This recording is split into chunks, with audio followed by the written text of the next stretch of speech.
Peuple haïtien, travailleurs de la formation professionnelle, jeunes abandonnés à leur sort, parents inquiets, étudiants et futurs étudiants, vous qui avez gardé une lueur d'espoir, malgré l'obscurité épaisse qui nous entoure. Cela fait plus de 8 longues années que le SCSNFP mène une lutte acharnée, sans relâche, pour tirer la sonnette d'alarme. 8 années de cris étouffés, de grèves, de correspondances restées sans réponse, de conférences de presse ignorées et de sittings sous le soleil. 8 années à dénoncer le déclin vertigineux de la formation technique et professionnelle en Haïti. Ce déclin n'est pas un hasard. Il est le fruit amer d'une mauvaise gestion chronique, d'une structure politique gangrénée au sein même de l'Institut national de formation professionnelle INFP.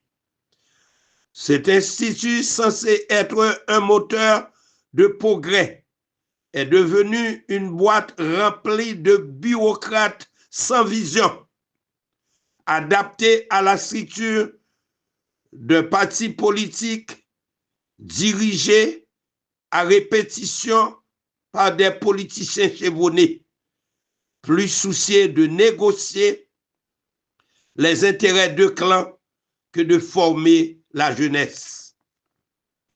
Et pendant ce temps, notre jeunesse est livrée à elle-même. Rien de ce qu'on lui promet n'aboutit. Rien. Elle n'a que le silence, l'indifférence et le mépris pour seule réponse. Alors, elle s'effondre, elle abandonne, elle se tourne vers ce qui reste, la rue, les gangs, le crime, le commerce de charme.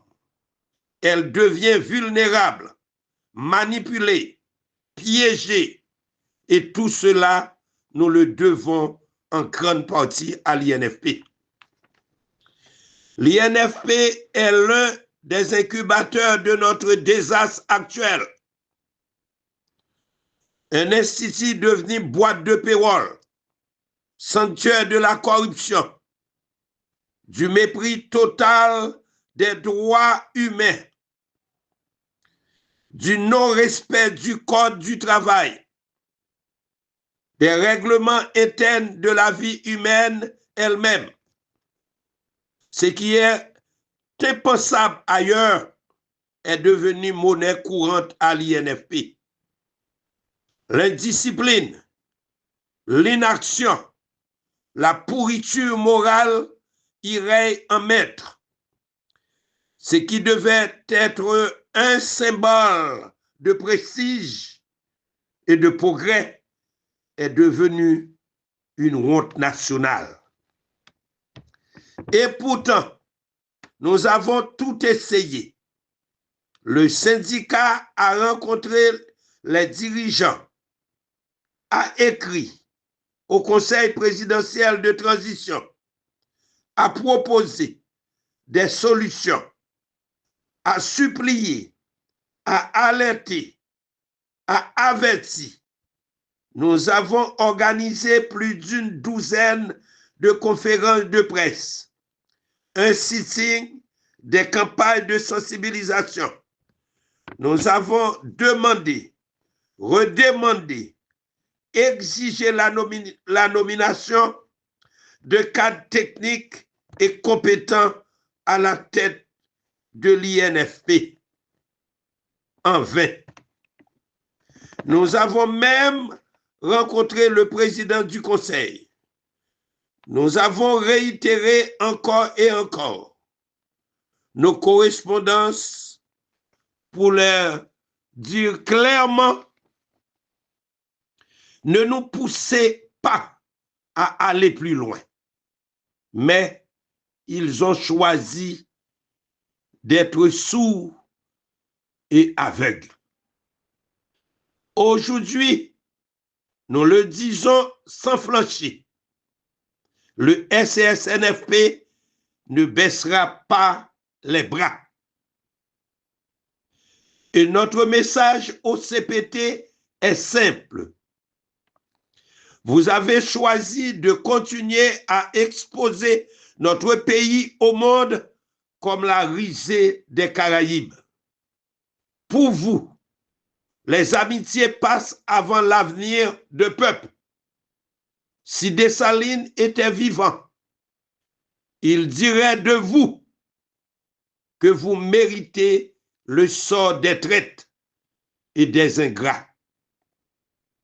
Car vous avez trahi votre mission, qui était de réparer la nation, restaurer la liberté, guider avec honneur.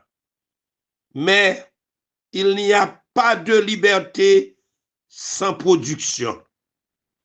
Et il n'y a pas de production sans compétence, sans main-d'œuvre, sans formation. Nous, les membres du SCSNFP, nous choisissons de fermer les portes de l'INFP jusqu'à ce que vous ouvriez enfin les vôtres. C'est une question de survie nationale. Votre nonchalance est un crime contre l'humanité. Et les premières victimes, ce sont nos jeunes. Leur avenir est hypothéqué. L'homme haïtien est en train de disparaître. Nous appelons tous les secteurs à nous rejoindre. Les employés de la formation professionnelle, publique et privée, les étudiants et les futurs étudiants, les jeunes sans avenir, les parents qui ne dorment plus, les citoyens fatigués de se noyer dans le désespoir. Rejoignez-nous. Nous appelons également les autorités responsables de la sécurité, particulièrement la police nationale d'Haïti et M. Mario André-Sol à nous accompagner.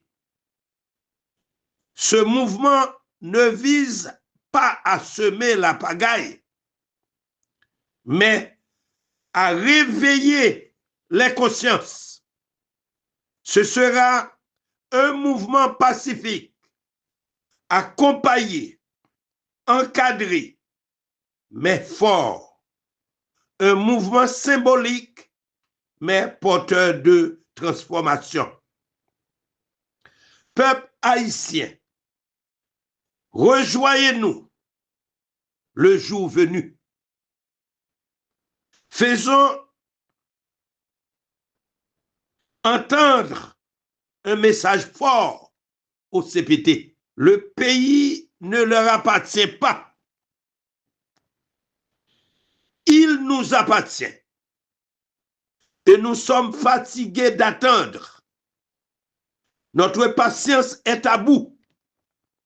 Notre pays est à nous tous. Et aujourd'hui, nous disons assez. Assez de pillage. Assez d'incertitude. Assez de silence complice. Nous exigeons des décisions fermes et nous les exigeons maintenant. Haïti, c'est nous. Et il y en a parmi nous encore qui préféreraient mourir que de la voir sombrer.